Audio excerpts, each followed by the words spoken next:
Il y a aussi des transactions entre le spirituel et le corporel. C'est dans le rapport sexuel. Vous savez que quand vous couchez avec quelqu'un, vous devenez un avec la personne. La Bible dit ne savez-vous pas que celui qui s'attache à la prostituée, 1 Corinthiens 6, le verset 16, celui qui s'attache à la prostituée est un seul corps avec elle. Un seul corps avec elle. Car est-il dit, les deux deviendront une seule chair. Et le diable utilise très souvent le domaine sexuel pour pouvoir envoûter les vies. Le diable sait que la meilleure façon de vous rendre inefficace, c'est de gâcher votre communion avec Dieu. Gâche votre communion. Regardez la vie de David. Dans le texte qu'on a lu dans 2 Samuel, la Bible nous montre comment est-ce que David, les rois se rassemblaient pour attaquer David. Mais David sortait toujours vainqueur. La Bible dit dans 2 Samuel chapitre 10, le verset 19, tous les rois soumis à Hadadézer, se voyant battus par Israël, firent la paix avec Israël et le firent assujettis. Et les Syriens n'osèrent plus secourir le fils d'Amon. Les fils d'Amon avaient appelé les Syriens pour qu'ils se mettent ensemble, pour qu'ils attaquent Israël. Et la Bible déclare que David avait suffisamment de force pour pouvoir vaincre tous ces rois. Mais regardez, il y a quelque chose qui s'est passé. Depuis qu'il est parti coucher avec Bathsheba, la Bible nous montre que David était en train de fuir en pleurant. Parce que lorsqu'il est parti avec Bathsheba, la femme d'Uri, il a même permis à ce que Uri soit mort. La Bible déclare qu'après, il y a eu un désastre au niveau de sa famille. Il y a son fils Amnon qui a couché avec sa soeur Tamar. Il y a eu l'inceste et il y a eu le viol.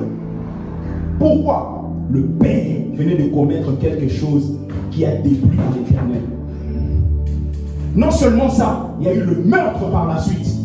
Parce que Absalom, le frère de Tamar, n'a pas résisté. Il a tué Amnon. Donc en moins de quelques temps, il y a eu le viol, il y a eu l'inceste et il y a eu le meurtre. Et David, la Bible déclare que son fils Absalom a cherché à prendre le trône. Et David a fui même le palais. 2 Samuel 15, le verset 30, la Bible dit, David monta la colline des Oliviers. Il montait en pleurant. David, qui était fort, puissant, qui a tué et qui a vaincu. Mais ici, la Bible dit, il montait en pleurant, la tête couverte de honte. Parce qu'il y a quelque chose qui s'est passé. Quelque chose qui s'est passé. Il a été vidé de sa force.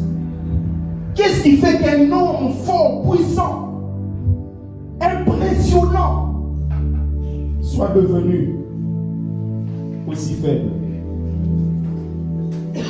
sans puissance? C'est le péché. C'est le péché.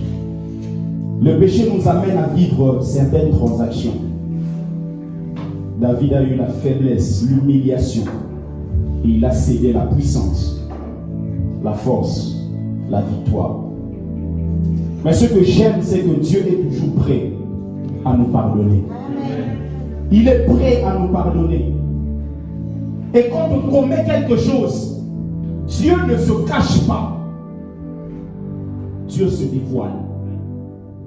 Quand Adam et Ève ont péché, ce sont les deux qui étaient partis se cacher.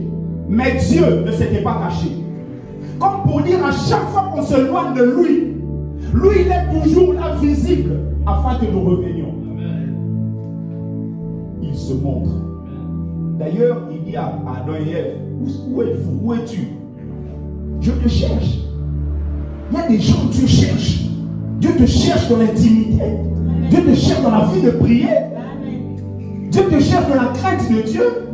Il te demande, madame, il dit, où es-tu ma fille? Où es-tu mon fils?